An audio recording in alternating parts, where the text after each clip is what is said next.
Kamusta kayong lahat mga idol? So welcome back again sa Kaburao TV. So yon, napakalakas ng naging bagyo mga idol. So napakaraming napinsala mga idol hanggang sa mga pananim, sa mga bahay mga idol no. Maging maliit at malaki guys na puno is walang pinatawad yung bagyo. So pasalamat na lang tayo kasi buhay tayo mga lodi no. So yun mga idol, katatapos lang ng matinding bagyo. Yan. So meron tayong mga ilan-ilan na gagamba na na-stock sa bahay. So pakakawalan na lang natin itong mga lodi para makasurvive sila.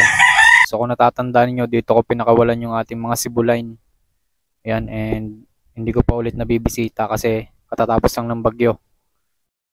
Yan, hindi ko alam kung may natira pa sa sibulain natin na pinakawalan dito sa lambat.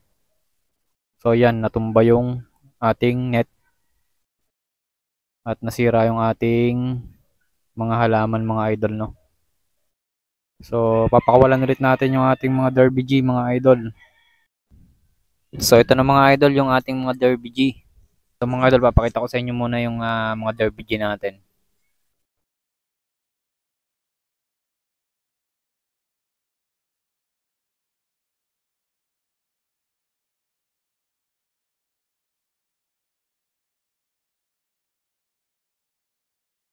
So yan mga idol yung mga natira natin na Derby G.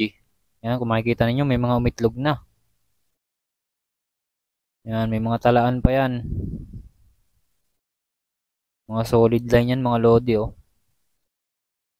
Kaso nga lang na-stock sa bahay. So pakawalan na lang natin. So pakawalan na natin sila para manumbalik yung kanilang lakas. So dito ko nga pala sila pakakawalan mga idol no. Katabi lang nung lambat natin. Yung pinakawalan natin ng mga sibulain. Kaso nga lang nasira ng bagyo. So ito mga idol yung unahin natin. Yung talaan natin. Unahin natin siyang pakawalan. Dito na lang. Yun. Malaya ka na bossing. Dito natin sila pakakawalan sa alam natin na may makakain sila.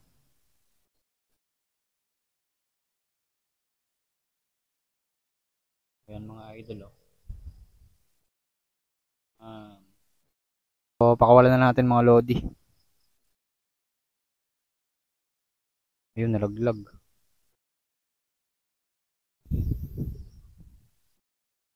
So ito siya mga idol. Lagyan lang natin dito sa ibabaw. Kasi mamaya gising na yan. Magsasapot yan.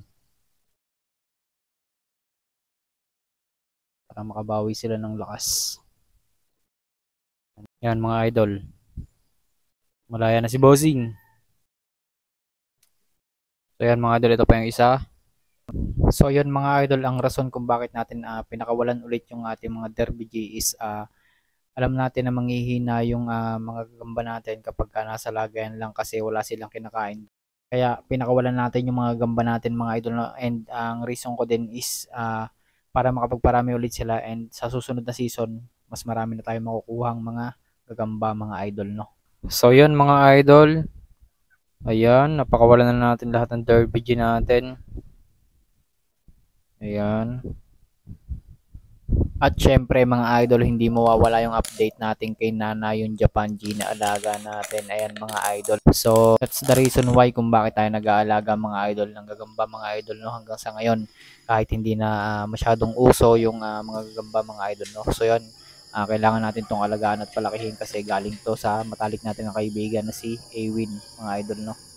So yun mga idol, ganyan lang pala siya kalaki mga idol no. So buhat nung binigay siya sa akin ni Ewin mga idol is first molt lang, buhat nung mapa sa akin yung Japan G na to mga idol no. So tingnan natin yung update sa kanyang second molting mga idol no. So yun mga idol, hanggang dito na lang muna yung video natin, and maraming salamat sa patuloy na pagsubaybay dito sa Kaburao TV and sa mga walang sawang sumusuporta mga idol no. So sa mga bago pa lamang, please like and share and kindly follow my page mga idol, Kaburao TV. And abangan nyo yung next molting ni Nana. So mas exciting to mga idol kasi so malaki yung magiging jump na size niya mga idol no. So yun, nandito lang muna yung video natin, and maraming salamat sa panonood, and this is Kaburao TV. Peace out.